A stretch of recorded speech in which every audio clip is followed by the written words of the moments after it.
one of the things that you will need to do a lot in this class is create a multi-view drawing of a part.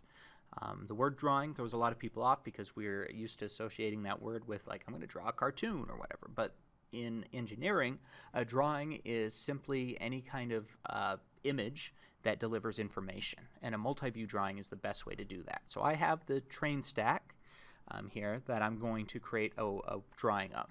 Now, by default, if I come here to New, I have an actual file that's called a drawing file. The problem with this one is that it's the paper size by default is really big. The little information title block at the bottom is also too big, so I have created one for you to use. So if you need to make a drawing, you need to come here to the eye at the top and choose Open, and then go to the Shared folder, 706, Student, D. Jensen, Intro to Engineering, and then under right there in Intro to Engineering Shared, there's one called the Drawing Template.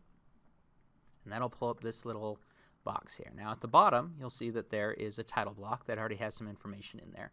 If you want to change what's in there, which is good because right now it has my name, you can click the plus sign over here in the browser where it says Weaver Training until you find filled text. If you double click on filled text, now you can change this to whatever you want. The only thing that you can't really change is the creation date. I'm still working on that. You can enter in the project name, the class period that you're in. The class name is Intro to Engineering. Some of this information you can leave blank, but you can choose OK. Now, the next step is to bring in the part. Now, because I have the part open in the background already, it's going to make it a lot easier. The first thing I want to do is always the leftmost one. It's the base. So I click on base. Because it was open already, it's right there. If not, I can come and find it by clicking on Open Existing File. And if I move my mouse down here, I'll see a little preview of it. Now, depending on which orientation I choose, it's going to be different down there. And the base view is your front view. That's always going to be the bottom left view, the bottom left-hand side of the page. And we're trying to pick a view that gives me the most information of the way the shape of the part. And so this is a great one. If I want to change the size of it, right now it's a 1-to-1 scale, which means that it's the same size as the actual finished product. If I want it to be smaller, I can just put in a number smaller than 1. If I want it to be bigger, I can put in a number bigger than 1. So 2 would be twice as big. 0.5 would be half as big. Right now, in this case, it looks like a 1-to-1 scale is perfect. And I don't have to do the :1. Just putting in a number, it automatically knows that that's the scale to the original part. So I'm going to click in that bottom left-hand view, and then I'm going to click up here at the top for the top view, and then the side view, and then the top right-hand corner is going to be the isometric. When I click on all 4 of those, they're still just boxes. The way that I create them is by clicking right-click and then choosing Create. Now it has created those parts for me. I can change these by clicking on the little red dotted box that appears around something when my mouse is over it. If I click and hold down on that, I can move these and adjust them to be in different places. I can also double click on it, on the red box, and come back in and change the scale or other things.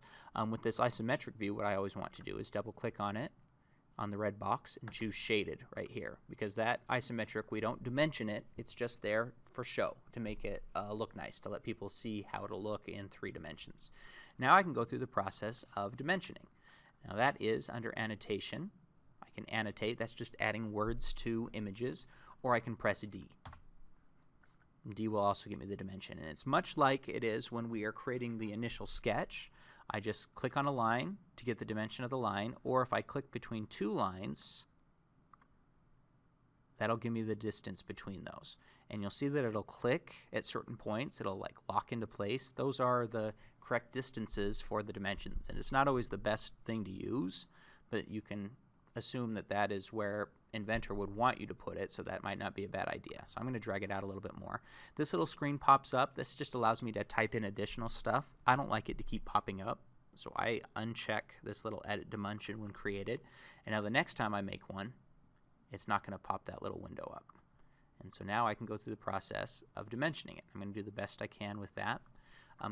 If something is difficult to read, like these 2 numbers are really close together, if I press Escape, now I can adjust this dimension. I can move it.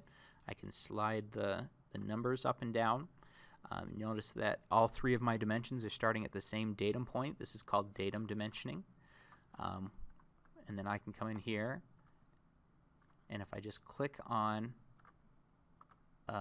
any kind of circle or arc, it's going to give me, this is called a leader line, and it's giving me, in this case, that symbol represents diameter. And I'm going to go through here and try to dimension these as completely as I can. You'll notice that I have some additional stuff that I'll need to deal with, like this dimension here at the top. I need to get the dimensions of this counter bore hole. Actually, no, I don't. I can delete this one. Whoops, hit escape, make sure I'm not in any tool. I can delete any dimension just by clicking on it. If I choose this hole and thread one, because I made that hole correctly before, if I click there, those are the correct dimensions for that hole. So it even includes the counter bore dimensions, and I have to do that with hole and thread here in Annotate. Otherwise, I can just use dimension for pretty much anything. And once I feel good about all of the stuff that I've dimensioned, make sure that I have all of the information that I think I'll need, then I can save this for use in a presentation. And once again, I'm going to come up to the eye, choose Export, choose Image, and save it as a JPEG. And I'd call this maybe Train Stack Drawing. And then save that in my H drive so that I can insert into a PowerPoint presentation and make that available as well.